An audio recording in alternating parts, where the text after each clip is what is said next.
زیر آب آتے ہی اس نے ٹارچ روشن کر لی تھی۔ میں اس کے پیچھے تھا۔ وہ روشنی میں دیوار دیکھ رہا تھا۔ اچانک وہ ایک سوراخ میں گھستا چلا گیا۔ میں اس کے پیچھے رہا۔ یہ 3-4 فٹ کتر کی سرنگ تھی جو پانی کے نیچے ہی نیچے چلی جا رہی تھی۔ 5-6 منٹ بعد ہم چٹان کے دوسری طرف بندرگاہ والے حصے میں تھے۔ آکسیجن بند کر کے ہم سطح پر آ گئے۔ رات کے اس پہر بندرگاہ کی معمولی سی روشنی چل رہی تھی۔ برادر تم رکو، میں آتا ہوں، عبدالقیوم نے کہا اور تاریکی میں ایک طرف تیر گیا۔ اس نے ٹارچ بجھا دی تھی۔ یہاں پر روشنی کرنا خطرے سے خالی نہیں تھا۔ میں دیوار سے ذرا نیچے رک کر عبدالقیوم کا انتظار کرنے لگا۔ وہ یقیناً بم لینے گیا تھا۔ اس کی واپسی تقریباً 10 منٹ بعد ہوئی تھی۔ اس کے شانے پر ایک بیگ تھا اور خاصا وزنی لگ رہا تھا۔ میں نے عبدالقیوم سے بیگ لے لیا۔ اس کی کمر سے ایک تھیلا اور لٹک رہا تھا۔ ہم نے سٹاپ واچ چلائی اور پانی میں غوطہ لگا دیا۔ 10-12 فٹ کی گہرائی میں جا کر ٹارچیں روشن کی۔ اب مجھے بندرگاہ کے نیچے وہ سرنگ تلاش کرنا تھی جس کے ذریعے پانی ایٹمی بجلی گھر کو فراہم کیا جاتا تھا۔ ہماری ٹارچیں دائیں بائیں لہرا رہی تھیں۔ چٹان کے نیچے پانی کی گہرائی 30-40 فٹ سے زیادہ نہیں تھی۔ نچلی سطح بھی پتھریلی تھی۔ اس کے علاوہ وہاں خاصا ملبہ پڑا تھا جو اوپر سے پھینکا جاتا رہتا تھا۔ چٹان کی دیوار کے ساتھ ساتھ ہم سرنگ تلاش کر رہے تھے۔ اچانک عبدالقیوم نے اشارہ کیا اور ایک دم ساکت ہو گیا۔ میں نے اس کے اشارے کی سمت دیکھا تو جسم میں سنسنی کی لہر توڑ گئی تھی۔ ایک سفید اور سرمئی دھاریوں والی شارک ہماری طرف آ رہی تھی۔ اسے دیکھ کر مجھے یاد آیا چاندگرے نے بتایا تھا کہ بندرگاہ اور جزیرے کے آس پاس کے سمندروں میں باقاعدہ شارک چھوڑی گئی ہیں جنہیں انسانی گوشت کا عادی بھی بنایا گیا تھا۔ جزیرے سے سمندر میں جو لاشیں پھینکی جاتی تھیں وہ شارکوں کی شکم سیری کے کام آتی تھیں۔ ری ایکٹر تک رسائی کا منصوبہ بناتے وقت یہ خیال تو نہ عبید صلاح کو آیا تھا اور نہ ہی مجھے یہ بات یاد آئی تھی۔ شارک خاصی طویل تھی۔ وہ سست خرامی سے تیرتی ہماری طرف آ رہی تھی۔ اس کے انداز میں جارحیت نہیں تھی مگر اسے جارحانہ ہونے میں زیادہ دیر بھی نہ لگتی۔ شارک قریب آئی۔ ٹارچ کی روشنی میں اس کی سرد ٹھہری ہوئی نظریں ہمارا جائزہ لے رہی تھیں۔ خمائشگی سے دیوار کی طرف ہٹ رہے تھے۔ اچانک عبدالقیوم نے روشنی براہ راست شارک کی آنکھوں میں ڈالی اور وہ ساکت ہو گئی۔ اس کے بعد اس نے اپنے بیگ سے ایک ٹارچ نما آلہ نکالا اور شارک کے نزدیک جانے لگا۔ روشنی نے شارک کو کنفیوز کر دیا تھا۔ اس کے نزدیک جا کر عبدالقیوم نے آلہ شارک کے سر پر رکھا اور اس کا بٹن دبا دیا۔ نیلی بجلی چمکی۔ ربر سوٹ میں ہونے کے باوجود مجھے جھٹکا لگا تھا۔ عبدالقیوم کو نزدیک ہونے کی وجہ سے خطرناک جھٹکا لگا تھا۔ وہ بے جان سا ہو کر گرنے لگا۔ میں نے لپک کر پہلے بجلی کا جھٹکا مارنے والا آلہ پکڑا اور پھر عبدالقیوم کو سنبھالا۔ شارک کا کام ہو گیا تھا کیونکہ اس کے گل پھڑے ہلنا بند ہو گئے تھے اور وہ بھی بے جان سے نیچے جا رہی تھی۔ میں نے عبدالقیوم کے آکسیجن سلنڈر سے سپلائی تیز کی تو اسے ہوش آ گیا۔ اس نے ہاتھ پیر چلائے اور نیچے کی طرف اشارہ کیا، یعنی میں اس کی پرواہ کرنے کی بجائے اصل کام کی طرف توجہ دوں۔ سرنگ کا دہانہ نیچے ہونا چاہیے تھا۔ میں اور عبدالقیوم ایک بار پھر ٹارچ کی روشنی میں دیوار کو دیکھنے لگے۔ مجھے دہانہ نظر آ گیا تھا۔ میں نے ٹارچ سے عبدالقیوم کو اشارہ کیا۔ ہم تیرتے ہوئے لوہے کی سلاخوں کے جنگلے کے پاس پہنچے۔ جنگلے کو سرنگ کے دہانے پر فکس کر دیا گیا تھا مگر جنگلہ اس طرح کا تھا کہ 2 سلاخیں کاٹنے سے وہ کھل جاتا۔ عبدالقیوم نے اس بار اپنے بیگ سے ایک چھوٹا سا گیس کٹر نکالا۔ اس میں گیس بھری ہوئی تھی۔ اس نے بٹن دبایا تو نلکی سے شعلہ نکلنے لگا۔ اس کا رنگ تیز سفید تھا۔ میں روشنی دکھانے لگا اور عبدالقیوم سلاخ کو شعلے سے کاٹنے لگا۔ 5 منٹ میں دونوں سلاخیں کٹ گئی تھیں اور جنگلہ دہانے سے ہٹ چکا تھا۔ میں نے محسوس کیا کہ سرنگ میں پانی کھنچ رہا ہے۔ میں نے اشارے سے عبدالقیوم کو ایگزاسٹ فین کے بارے میں بتا کر ہوشیار رہنے کا کہا۔ اس نے سر ہلایا۔ بم ہمیں اندر جا کر ری ایکٹر کے پاس نصب کرنا تھے۔ میرے پاس جو بیگ تھا اس کا وزن کم سے کم بھی 15 کلو گرام تھا، یعنی اس میں 10 کلو گرام سے زیادہ ہی دھماکہ خیز مادہ موجود تھا۔ مجھے حیرت تھی کہ میجر ایڈم کو ابھی تک دھماکہ خیز مادے کی چوری کا پتہ ہی نہیں چلا تھا۔ یہ تو مجھے بعد میں معلوم ہوا کہ مادہ چوری کرنے والوں نے اتنی مہارت سے کام کیا تھا کہ ایڈم اس چوری کا پتہ ہی نہیں چلا سکا تھا۔ میں آگے تھا۔ سرنگ میں داخل ہوتے ہی جسم از خود آگے کی طرف جانے لگا تھا۔ میں فوراً واپس آ گیا۔ میں نے اشارے سے عبدالقیوم سے کہا کہ اس طرح جانا ممکن نہیں ہے۔ اس نے سر ہلا کر اپنے بیگ سے رسی کا پھانکا اور اس کا ایک سرا اتارے جانے والے جنگلے سے باندھ دیا۔ اب کہ وہ آگے تھا اور میں اس کے پیچھے جا رہا تھا۔ رسی کی وجہ سے اس بات کا امکان نہیں رہا تھا کہ ہم بے قابو ہو کر ایگزاسٹ کے پنکھوں میں جا گھسیں گے۔ عبدالقیوم رسی کو چھوڑتا جا رہا تھا اور میں عقب میں رسی پکڑ کر پھسل رہا تھا۔ پانی کا ریلا ہمیں بھی اپنے ساتھ کھینچے لیے جا رہا تھا۔ جیسے جیسے آگے جا رہے تھے کھنچنے کی رفتار بھی بڑھ رہی تھی۔ یہ 3 فٹ قطر کی سرنگ تھی اور اس میں ہاتھ پاؤں مارنے کی گنجائش کم تھی۔ अगर पानी ना खींच रहा होता तो हमारे लिए तैरना आसान न होता। हम दोनों ने टार्चें रोशन कर रखी थी, एक हाथ से रस्सी थाम रखी थी। अचानक मेरी नजर कराई की खड़ी पर पड़ी। हमें ज़ेरे आब आए 40 मिनट हो चुके थे और अब सिर्फ 30 मिनट की ऑक्सीजन बाकी रह गई थी। हमें इस दौरान में काम करके निकल जाना था। चंद मिनट की ताखीर हमें हर जरूरत से बेनियाज कर देती। एग्जॉस्ट फैन नजदीक आ गया था। पानी का दबाव इतना था कि हमें खुद को रोकने के लिए रस्सी मजबूती से पकड़ना पड़ रही थी। मेरे जहन में सुरंग का नक्शा था। एग्जॉस्ट फैन के पंखे के दाएं बाएं सुरंग 2 हिस्सों में बट रही थी। ये सुरंगें एटमी रिएक्टर को इस तरह घेरे हुई थीं कि पानी इनके दर्जा हरारत को काबू में रखता था। इन सुरंगों से पानी पाइपों की मदद से रिएक्टर की इजाफी हरारत जज्ब करता गुजर जाता था। हमें असल में इन्हीं सुरंगों में बम नस्ब करना था। एग्जॉस्ट सामने आ गया था। 6 फुट कुतर के पंखे के आहिनी ब्लेड तेजी से घूमते हुए पानी आगे फेंक रहे थे। अगर हमने रस्सी न थाम रखी होती तो ये ब्लेड हमें खींच कर टुकड़े कर चुके होते। अब भी पानी के दबाव से हम हकीर तिनके की तरह उसकी तरफ खींचे जा रहे थे। अब्दुल कयूम ने दाएं सुरंग की तरफ इशारा किया, मगर मसला यह था कि एग्जॉस्ट के सामने से क्यों कर गुजरा जाए। मैंने मुआयना किया और बम्मों वाला थैला किसी तरह उतार कर अब्दुल कयूम के हवाले कर दिया। उसने उसे अपनी कमर से बांध लिया। मैं इससे आगे निकला और उसको छोड़ता एग्जॉस्ट की तरफ जाने लगा। मैं बेहद एहतियात कर रहा था। मेरे पांव पंखों की तरफ थे और रस्सी पर जरा सी गिरफ्त ढीली पड़ते ही मेरे पांव इन बेरहम पंखों में चले जाते। पंखे बाहर आने वाली सुरंग से जरा हट कर थे। मैं रफ्ता रफ्ता इतना नजदीक हो गया था कि दीवार के किनारे पर पांव रख सकूं। इस काम के लिए मुझे सख्त जद्दोजहद करना पड़ रही थी, मगर मैं कामयाब रहा था। फिर दीवार में दाएं सुरंग में दाखिल हो गया। यहां मैं दबाव से महफूज था, मगर मुझे पानी में तपश महसूस हुई। रिएक्टर यहां से चंद मीटर के फासले पर था और इसकी तपश कुदरती तौर पर काम कर रही थी। मैंने अब्दुल कयूम को आने का इशारा किया। वो रस्सी के सहारे सुरंग में दाखिल हो गया। मैंने इससे बमों वाला बैग लिया। इसमें छोटे साइज में प्लास्टिक कवर में बम भी थे। इन पर वक्त मुकर्रर था। बटन दबाते इनका टाइम चल पड़ता और 24 घंटे बाद बम ब्लास्ट हो जाता। अब्दुल कयूम ने डिब्बे के एक तरफ लगा जालीनुमा टुकड़ा निकाल कर बम एक दीवार से चिपका कर इसका बटन दबा दिया। इसके बाद दीगरे हमने 5 बम इस तरह इस सुरंग में लगाए। यहाँ पानी बहुत गर्म था। चेहरों और हाथों के खुले हिस्सों पर यह इतना लग रहा था कि जलने जैसी कैफियत महसूस होने लगी थी। अब हमें एक बार फिर रिएक्टर के पंखे के सामने से गुजरना था। इस मुहिम का सबसे मुश्किल मरहला यही था। दर हकीकत मुझे शार्क के सामने भी वो खौफ महसूस नहीं हुआ था जो पंखे के सामने से गुजरते हुए महसूस हुआ था। हम दीवार पर कदम रखते हुए दूसरी तरफ जाने लगे। पंखे के ऊपर नीचे 2-2 फुट दीवार बिछी थी। इससे गुजरकर दूसरी तरफ जाया जा सकता था, लेकिन यह काम आसान नहीं था। अगर हम में से कोई एग्जॉस्ट फैन से टकरा जाता तो हमारा मिशन यहीं फेल हो जाता, क्योंकि इसकी लाश के टुकड़े ऊपर बरामद होते और सबको फौरन इस बात की फिक्र लग जाती कि कोई सुरंग तक पहुंचा तो कैसे। मुमकिन है फैन बंद करके सुरंग की तलाशी ली जाती तो बम बरामद हो जाते, जिनके फटने में भी 24 घंटे बाकी थे। रस्सी को मजबूती से थामे खुद को बचाते हुए हम सुरंग के सामने से गुजर गए, जिससे पानी का रेला निकलकर पंखों की तरफ खींचा चला जा रहा था। जब दूसरी सुरंग में भी बम लगाकर फारिग हुए तो मैंने डरते डरते घड़ी की तरफ देखा। अभी 10 मिनट बाकी थे। हमने फौरी तौर पर सारा सामान समेटा, खुद से बांधा और आगे पीछे रस्सी थाम कर बाहर जाने लगे। अगर रस्सी ना होती तो पानी के धारे के खिलाफ शायद हम कभी भी इस सुरंग से निकल ना पाते। रस्सी ने यह काम आसान कर दिया था। बाहर निकलते ही हमने सलाखों वाला ढक्कन उठाकर इस तरह टिका दिया कि बाज़ाहिर वो थाने पर जमा हुआ नजर आए। मुमकिन है इसकी इंस्पेक्शन की जाती हो, और इंस्पेक्शन कल ही कर ली जाती तो भांडा फूटने में देर न लगती। ठकना लगाकर मैंने अब्दुल कयूम की तरफ देखा और उसे अंगूठे से इशारे से ओके किया। उसने भी अंगूठा दिखा दिया था। इसी लम्हे मैंने तारीकी में उसके पीछे किसी शय को हरकत करते देखा, और उससे पहले कि मैं हरकत का मतलब समझ पाता अब्दुल कयूम को खबरदार करता।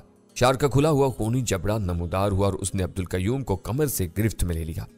हमला इतना भरपूर और मुकम्मल था कि लम्हों में अब्दुल कयूम का जिस्म चरमरा गया और इससे खून की धारें फूटने लगी। शार्क ने सर झटका तो अब्दुल कयूम तोरा होकर उसके मुंह में जाने लगा। नहायत दहशतनाक मंजर था। अभी चंद सेकंड पहले वो मुस्कुरा रहा था और अभी इस इफरीत के मुंह में अपनी जिंदगी हार चुका था। शार्क पीछे हटी और अपने शिकार समेत दूसरी तरफ जाने लगी। तब मैंने देखा ये वही शार्क थी जिसे हम मुर्दा समझकर छोड़ गए थे। वो मरी नहीं थी, अलबत्ता अब्दुल कयूम की मौत बनकर आई थी। मैं बोझल दिल के साथ उस सुरंग की तरफ बढ़ा जिससे गुजर कर हम यहाँ आए थे। मुझे मालूम था शार्क अभी शिकार के गजबनाक मूड में है। वो एक इंसान पर इक्तिफा नहीं करेगी, दूसरे के लिए जरूर आएगी। मैं हर मुमकिन तेजी से उस जगह जा रहा था। वक्फे वक्फे से मैं पलट कर रोशनी में डालता था कि शार अकब से ना रही हो। चट्टानी दीवार के पास पहुंचकर मैं दीवाना वार उस सुराग को तलाश करने लगा।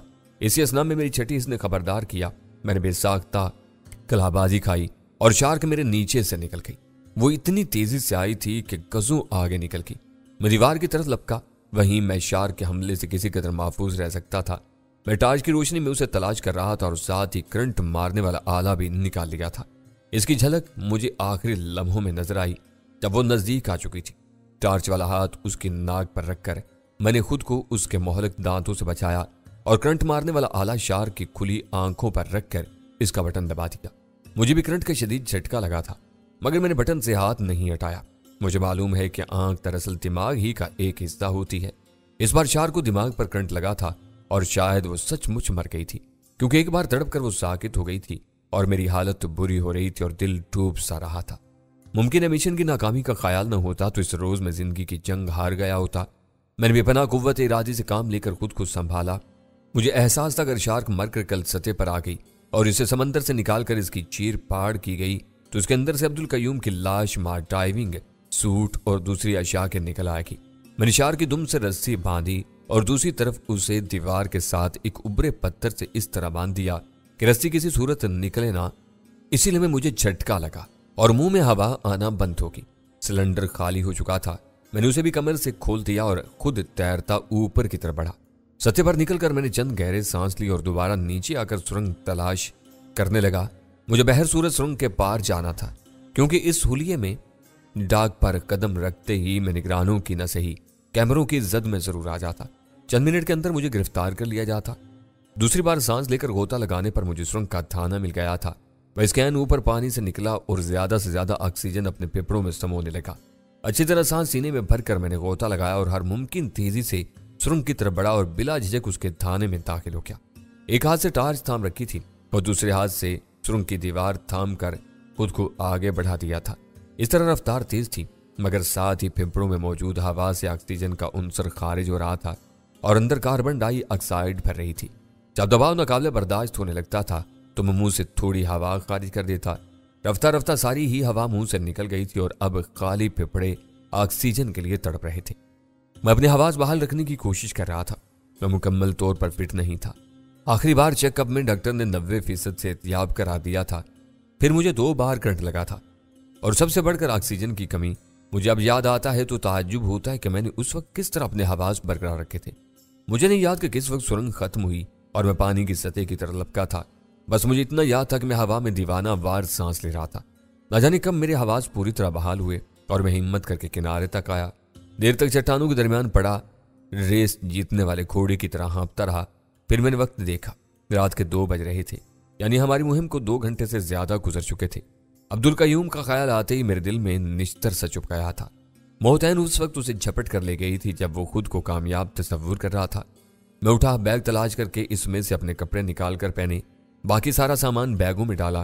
कलाई की घड़ी भी और बैगों में पत्थर डालकर इन्हें समंदर की तरफ उछाल दिया। देखते ही देखते वो डूब गए थे। मैं कोई खतरा मोल लेने के लिए तैयार नहीं था। चट्टान के ऊपर जाते हुए मैं बेइंतहा थकन महसूस कर रहा था। सीढ़ियों से नीचे उतरा तो गार्ड सामने आ गया। कहाँ थे तुम अब तक? सॉरी, मुझे ऊपर नींद आ गई थी। खुली फिजा में सोने का अपना अलग ही मजा है। ऊपर जाने की इजाजत है, सोने की नहीं। उसने मुझे घूरते हुए जाने की इजाजत दे दी। दरवाजा हल्की सी दस्तक ही से खुल गया था। अंदर जाते समित्रा गले का हार बन गई थी। कहाँ थे आप साहब जी? मैं बहुत परेशान हो गई थी, बस दिल घबरा रहा था, इसलिए खुली फिजा में चला गया था। वहीं आंख खुल गई। मैंने उसे आंख मार कर कहा, वो समझ गई। क्या चाय काफी बना कर लाऊं आपके लिए? नहीं शुक्रिया, मैं अब सोऊंगा। मैं कमरे की तरफ बढ़ा। वो भी पीछे पीछे चली आई थी। उसने इशारे से बालकोनी की तरफ चलने को कहा। मैं बालकोनी में आया तो वह सरगोशियां करने के बहाने मुझसे चिपक गई। साहब का जो मेहमान आया था ना, वो आप पर शक कर रहा था, पर साहब ने उसे यकीन दिलाया आप अच्छे आदमी हो। क्या कह रहा था वो? मैंने पूछा। समित्रा यकीनन मेजर एडम का जिक्र कर रही थी। वो कह रहा था कि आपके ऐसे लोगों से ताल्लुकात हैं जो इस जजीरे पर हंगामा करना चाहते हैं। वो बोली। साहब क्या सचमुच? बकवास करता है वो, मैंने कहा। तब साहब आपने इस आदमी को मेरे से वहां से क्यों हटाया था? वो हरामी मुझे एक कमरे में ले गया था, उधर 3 और थे। वो 4 घंटे तक मेरी बोटियां नोचते रहे। उसके लहजे में शिकवा था। समित्रा, मुझे उसका अफसोस है, लेकिन यकीन करो तुमने बहुत बड़ा काम किया है और इन लोगों से तुम्हारा बदला भी जल्द ले लिया जाएगा। न सिर्फ तुम्हारा बल्कि और मजलूम औरतों का भी। सही साहब, वो खिल गई थी। मुझे इन सब से नफरत है। अब तुम जाकर सो जाओ। मैं नरमी से उसे अलग किया। मुझे भी नींद आ रही है। साहब, मेरी किसी सेवा की जरूरत? समित्रा, मैं कह चुका हूं मुझे फूल की खुशबू अच्छी लगती है, इसे शाख से नोचना पसंद नहीं है। मैं कहकर अपने कमरे में आ गया। मुझे रह रहकर अब्दुल कयूम का ख्याल आ रहा था। फिर ख्याल और आया, जब अब्दुल कयूम वापस नहीं आएगा तो इसका आका इसके बारे में रिपोर्ट करेगा और रिपोर्ट में यह जिक्र भी होगा कि डाइविंग का सामान भी गायब है। मुमकिन है इसे किसी का ख्याल रिएक्टर वाली सुरंग की तरफ चला जाए। इस सोच ने मुझे परेशान कर दिया था। बहरहाल मैं इस सिलसिले में सिवाय तकदीर पर भरोसा करने की और कुछ नहीं कर सकता था। मुमकिन है अब्दुल कयूम के साहब को डाइविंग के सामान का ख्याल ना आए और वो सिर्फ इसके गायब होने की रिपोर्ट करे। सुबह मामूल के मुताबिक आंख खुली, तबीयत जरा गिरी हुई लग रही थी। ताज़ा ऑरेंज जूस लेकर मैं बालकोनी में आ गया, जहाँ जानकर समंदर की जानिब से आती हवा से लुत्फ अंदोज हो रहा था। मैं जूस पीकर एक्सरसाइज करने लगा। जानगरे ने मेरी तरफ देखा, रात को कहाँ थे? मैं चौंका, तुम्हें कैसे पता चला? अगर मुझे इतनी इतनी सी बातें भी ना पता चलें तो मैं जानगरे कहलाने का मुस्तहिक नहीं हूँ। तब तुम्हें पता होगा कि मैं कहाँ था। हाँ, लेकिन मैं तुम्हारी जुबान से सुनना चाह रहा हूँ, वो मानी के लहजे में बोला तो मेरा दिल धड़क उठा था। मैं चट्टान के ऊपर वाले हिस्से की तरफ चला गया था।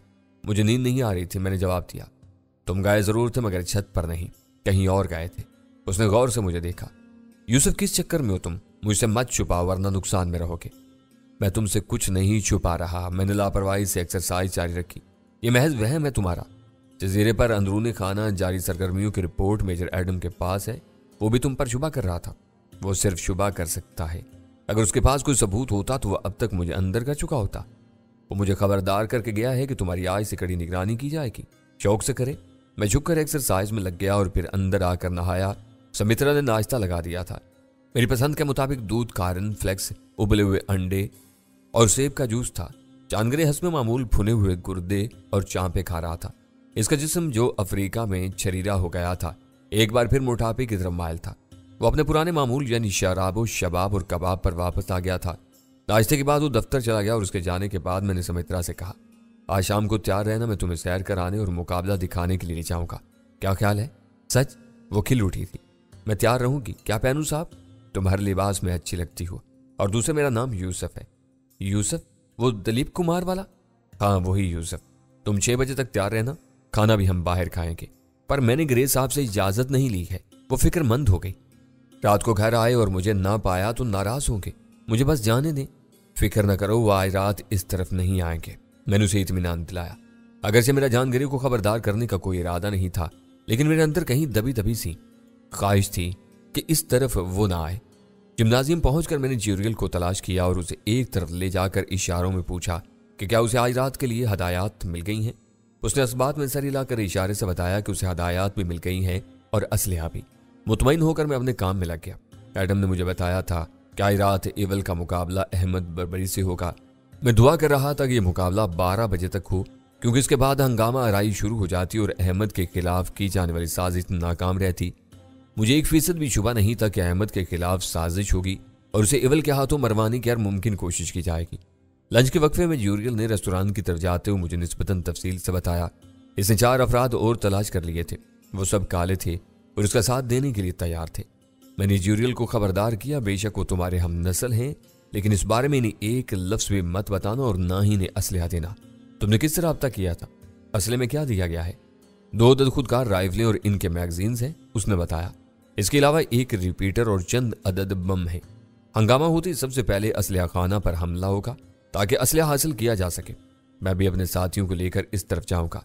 मैं शायद अरीना के आस पास हूँ। कोशिश करना कि सिर्फ जजीरे के करता धरता मारे जाएं, आम लोगों को नुकसान न पहुंचे। बिग ब्रादर की तरफ से भी यही हदायत है। ज्यूरियल ने सर हिलाया। लंच करके मैं आया तो अहमद एक्सरसाइज कर रहा था। मैं उसके पास पहुंचा। मैंने सुना है आज रात तुम्हारा एवल से मुकाबला है। वो मुस्कुराया। पिछली बार वो बच गया था। मैंने सिर्फ उसका पेट फाड़ने पर इक्तिफा किया। इस बार मैं वो गलती नहीं दोहराऊंगा। मरने से पहले जमीन के सीने से एक बुराई कम करके जाऊंगा। मैंने उसे गौर से देखा। अहमद, मेरा दिल कहता है तुम्हें कुछ नहीं होगा। बरादर, मैं तुम्हारी मोहब्बत का शुक्रगुजार हूं, लेकिन मैं जानता हूं ये लोग मुझे मार डालने का तहिया कर चुके हैं। अपने करतूतों को छुपाने के लिए इस मुकाबले का सहारा ले रहे हैं। उसके लहजे में तलखी आ गई थी। मैं उसका शाना थपक कर वहां से चला गया। शाम 5 बजे जिम्नाजियम बंद हो जाता था।